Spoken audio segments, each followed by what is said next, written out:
Have you ever wondered why the most dangerous enemies are not the ones who shout, but the ones who smile? What if true betrayal doesn't wear a villain's mask, but the face of a friend? Could your survival depend on reading behind the smiles faster than they expect you to? Not every threat roars its warning. Sometimes danger greets you with a handshake and a warm laugh. Today we expose 5 terrifying signs that someone might not just dislike you, but might be plotting to erase you altogether. Let's tear off the mask before it tightens its grip. Awareness is your weapon. Let's sharpen it. Let's get one thing straight. The real threat isn't the person who glares at you from across the room. It's the one who smiles sweetly, laughs at your jokes, and maybe even brings you coffee while secretly wishing you were gone for good. Sounds dramatic, maybe, but truth is often stranger and way scarier than fiction. Right now, someone in your life could be plotting your downfall, and you'd never suspect a thing until it's too late. See, hatred is easy to spot, but murderous intent that wears a mask, a polite, charming Instagram-filtered mask. And the scariest part, most people miss the signs until they're already in the damage zone. This video isn't about fear, it's about survival. What you're about to learn are 5 chilling but often overlooked signs that someone doesn't just dislike you, they want you gone. Like permanently out of the picture gone. These aren't hunches or conspiracy theories. They're real behaviors backed by psychological patterns, and recognizing them could save your life or someone else's. So before we dive into the dark stuff, do yourself a favor, hit that subscribe button, because after this, you'll never look at friendly the same way again. Ready? Let's begin. Let's start it with sign 1, the silent observer. Let's start with one of the most chilling and dangerously overlooked signs that someone in your life may not just hate you, but wants you gone. I call it the silent observer. This isn't just a passive social media lurker or the neighborhood gossip with too much time on their hands. No, this is something far more deliberate, calculated, and sinister. These people don't just watch you, they study you. They memorize your schedule, analyze your routines, and collect information with a kind of precision that feels more like military reconnaissance than casual curiosity. And they do it so subtly, so quietly, that most people don't even notice until it's too late. Think about this. Someone knows your coffee order even though you've never had a conversation about it. They appear at your local park, at your gym, at the grocery store, but always at the same time as you. It feels coincidental until it doesn't. What makes this especially dangerous is the fact that it often goes unnoticed, because we've been trained to dismiss subtle patterns as paranoia. But predators rely on that hesitation. They weaponize your self-doubt. I once heard of a woman named Christine, a mid-level manager who dismissed the odd timing of her ex-boyfriend's presence at her usual haunts. They had broken up months before. She thought maybe he was just struggling to move on. But as time passed, she noticed he wasn't just around. He knew where she'd be before she got there. She had changed gyms, taken a new route to work, even started using different grocery stores. But every time he reappeared, no confrontation, no threats, just quiet, consistent surveillance. Her friends brushed it off as obsession. But what they missed and what she finally realized was that it wasn't an obsession. It was premeditation. This kind of behavior isn't about reconciliation or closure. It's about control. It's about eliminating uncertainty before making a move. Philosophers like Epictetus often warned against the assumption that appearances are harmless. He taught that the wise person is not merely watchful of others, but vigilant about their own sense of peace and order. When something disrupts that order, especially in the form of a person who seems to know too much or appears too often without reason, it's time to investigate, not excuse. We live in a hyper-connected world where surveillance doesn't require a van parked outside your home. It requires access through social media, mutual friends, routines, and habits we don't guard closely enough. And the most dangerous people are not the ones who lash out publicly, but those who smile politely while cataloging your every move. This is not about fear, it's about discernment. The Stoics taught that wisdom begins with clear observation and ends with decisive action. If someone repeatedly appears in your life without a clear reason, especially when you've made no effort to invite them in, that's not fate. It's a red flag. Pay attention to those patterns. Question the coincidences. And above all, listen to your instincts. Your discomfort isn't overthinking, it's insight. When your soul feels unsettled, don't second-guess it. Honor it. Because sometimes the scariest people aren't the ones who threaten you directly. They're the ones who study you in silence, waiting for the moment you're not paying attention. Sign 2, the saboteur strategy. Here's a disturbing fact. Studies in social psychology have shown that when a person hears a lie about someone else, even if it's later proven false, their perception of that person is still negatively affected. That's how powerful suggestion is. And that's exactly what makes the saboteur strategy so dangerous. When someone wants more than just revenge, when they're not content with you being hurt, but want you isolated, they begin to wage war not just against you, but against your entire support system. This isn't petty gossip.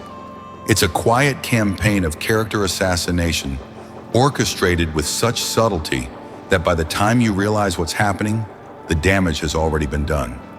They move like shadows, whispering things in the right ears at just the right moments. To your boss, they hint you're unreliable. To your friends, they imply you've changed or become toxic. They never make a full accusation. That would be too obvious. Instead, they plant seeds. Seeds of suspicion, doubt, misunderstanding. And because each incident seems isolated, each situation unrelated, no one realizes they're part of something larger. Even you may begin to question your own stability. After all, why does everything seem to be falling apart at the same time? That is the essence of this strategy, calculated fragmentation.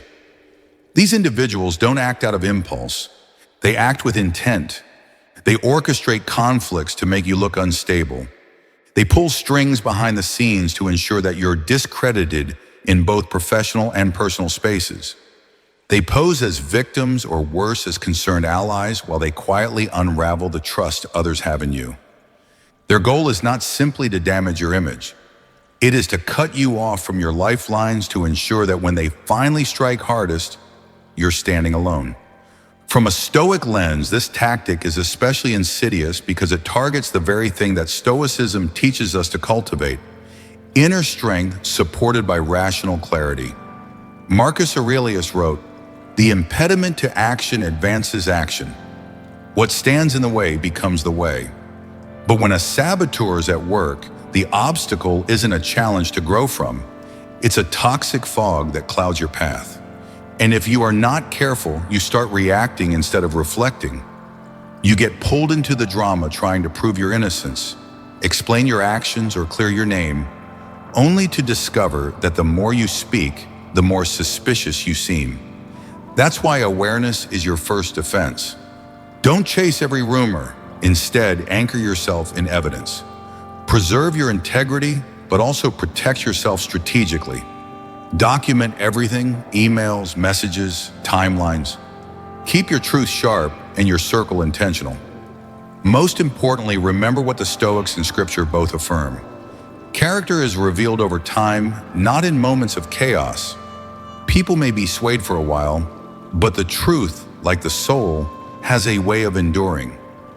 So when someone moves like a phantom behind your conflicts, always near, but never named, it's time to stop giving them the benefit of the doubt.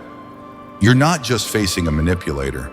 You're confronting a strategist of destruction. And the first step to winning that battle is refusing to play their game. Sign 3, the false friend facade. Here's where things get especially dark. The third and perhaps most deceptive sign that someone doesn't just hate you, but may be quietly planning your downfall. The false friend facade.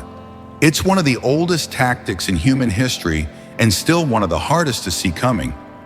We've been conditioned to believe that kindness is always a virtue, That warmth and closeness are signs of loyalty. But when someone suddenly pivots from distant acquaintance to deeply invested friend, especially without any clear reason or emotional history, it's time to pay attention, not celebrate. These individuals aren't trying to earn your trust. They're building access. What seems like concern is often a calculated performance. They start asking detailed questions about your schedule, your relationships, your fears, even your past traumas. But they don't want to help you heal. They're gathering intelligence. They become close to your family, start hanging around your workspace, maybe even help with your errands or personal affairs. Their goal isn't support, it's surveillance. And every secret you share becomes another tool in their toolbox, another piece of leverage, another vulnerability to exploit.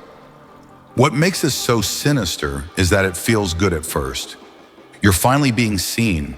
Someone wants to listen, understand, help. But behind that comforting presence is a cold, strategic mind mapping your world with the precision of a surgeon. They're not building a friendship. They're designing the most efficient route to access every soft spot in your life. From a Stoic perspective, this is especially chilling. Seneca warned, "A friend is someone you trust with your soul." But trust, he said, must be earned, not given freely to anyone who smiles and listens. The Stoics taught that discernment, sophrein or wise moderation, was the key to emotional safety. If someone rushes into your life, if their interest feels too intense, too sudden, or too personal, you must stop and examine what do they really want. It's easy to mistake familiarity for friendship, but predators know that too. They'll mirror your language, echo your emotions, even share vulnerable stories of their own, just enough to lower your defenses. Meanwhile, they're filing away your information like a spy building a target profile. And because they're wrapped in charm and empathy, no one around you suspects a thing, not even you, until it's too late. So here's what to do. Slow the relationship down. Guard your privacy like your peace depends on it, because it does. Ask yourself why someone suddenly wants access to parts of your life they've never cared about before. True friendship grows gradually, but sabotage hides in speed. Trust isn't just about who makes you feel safe. It's about who keeps you safe when your back is turned. The false friend doesn't just want your loyalty, they want your weaknesses. And the moment they collect enough, they'll know exactly where to strike. So yes, be kind, be warm, but be wise. Because when evil wears a friendly face, it's not connection, it's camouflage. Sign 4, escalating aggression. The fourth deadly sign, and one of the most horrifyingly overlooked, is something I call calculated escalation. When someone harbors intentions that go beyond hatred, they rarely start with violence. Instead, they test the waters, gradually conditioning you to tolerate behavior that grows darker and more threatening over time. It often begins with subtle aggression, offhand jokes that mask disturbing undertones, comments like, "I could kill you right now," followed by a laugh, or casual mentions of violence meant to seem humorous or edgy. But make no mistake, these are not just tasteless remarks. They're deliberate probes designed to measure your fear and your boundaries. Let me tell you about a case that still sends chills through seasoned investigators. In 2016, a young woman named Leah moved into a new apartment complex after starting her first job out of college.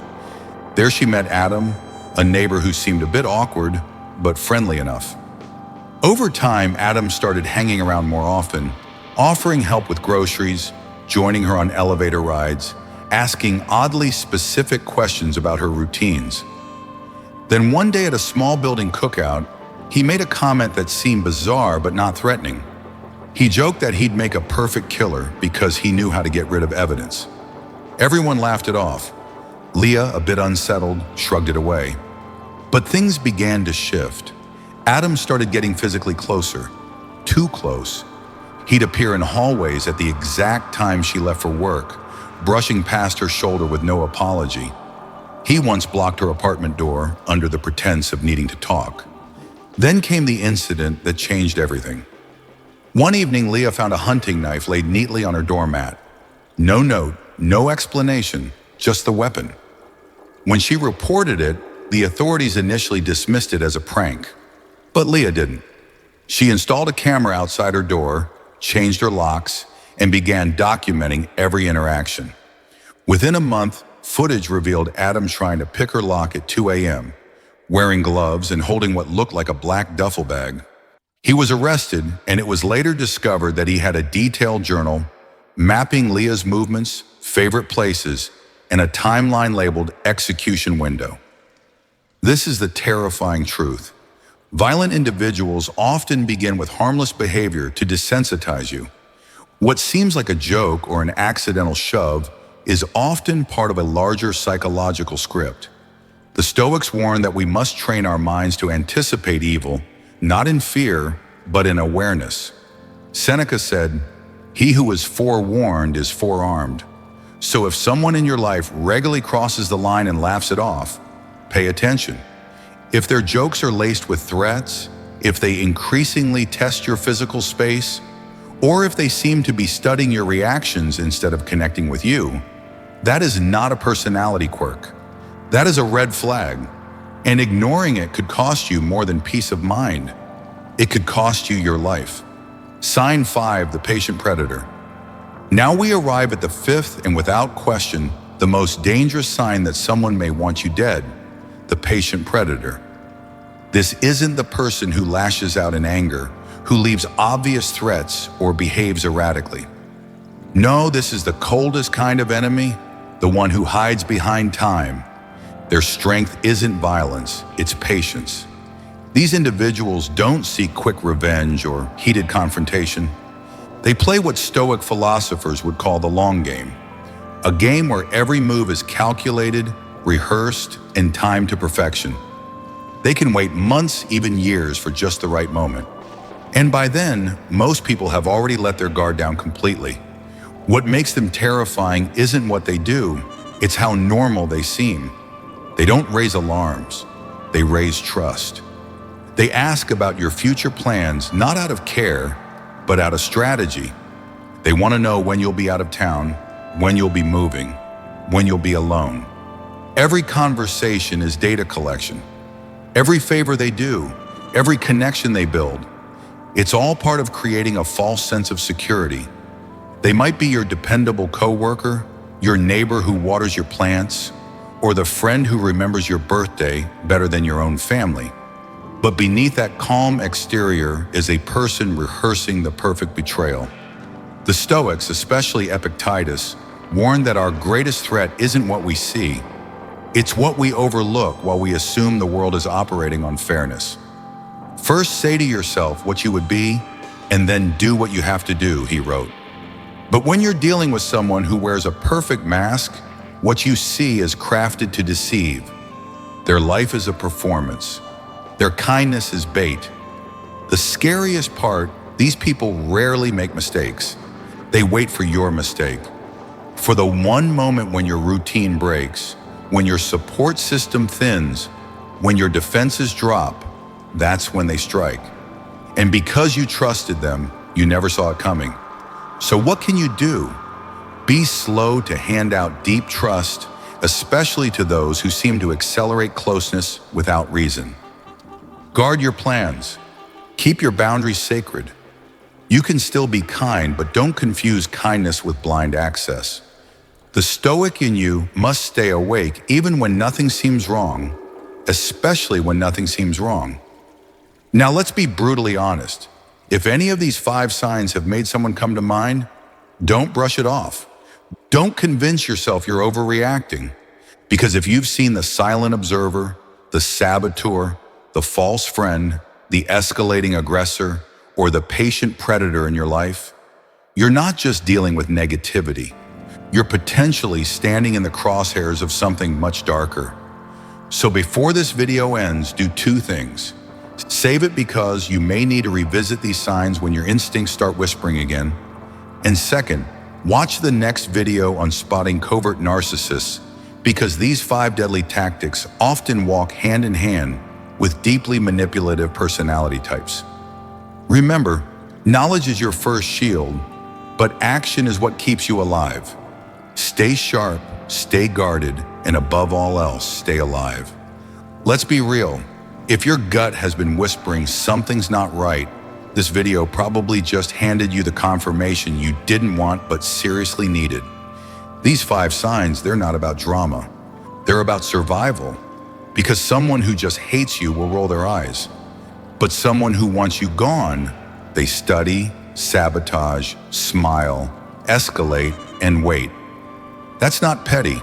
That's predatory. So if one particular nice person suddenly popped into your head while watching this, don't ignore that. Your instincts exist for a reason. As the old saying goes, the devil doesn't come dressed in horns. He comes wrapped in everything you ever wanted to trust. If this hit a little too close to home, do 2 things right now. Subscribe to this channel so you're always one step ahead of the game. And share this with someone who might be in the dark, because knowledge is your first line of defense. But sharing it, that might save someone else's life too. Stay sharp, stay safe, and remember, it's not paranoia if they're actually planning your downfall. Trust wisely, and I'll see you in the next one. Reflect deeply. In a world where predators wear smiles and enemies hide behind handshakes, your ability to see patterns, not just actions, is survival. Stoic philosophy teaches, first, train your mind to observe without judgment, then move with precision. Don't wait for blatant betrayal. Recognize the whispers, the patterns, the unease. Trust your discomfort, because sometimes paranoia is simply pattern recognition dressed in survival instinct. Survival doesn't belong to the strongest or the loudest. It belongs to the most perceptive. Stoicism teaches that wisdom comes not from reacting, but from reading the world clearly, without illusion, without denial. In a world where enemies often wear the faces of friends, your intuition is not paranoia. It's protection. Trust the quiet alarm bells. Honor the instincts honed by generations of survivors who saw before they fell. You are not crazy. You are awake. Stay sharp, stay guarded, and above all, stay alive.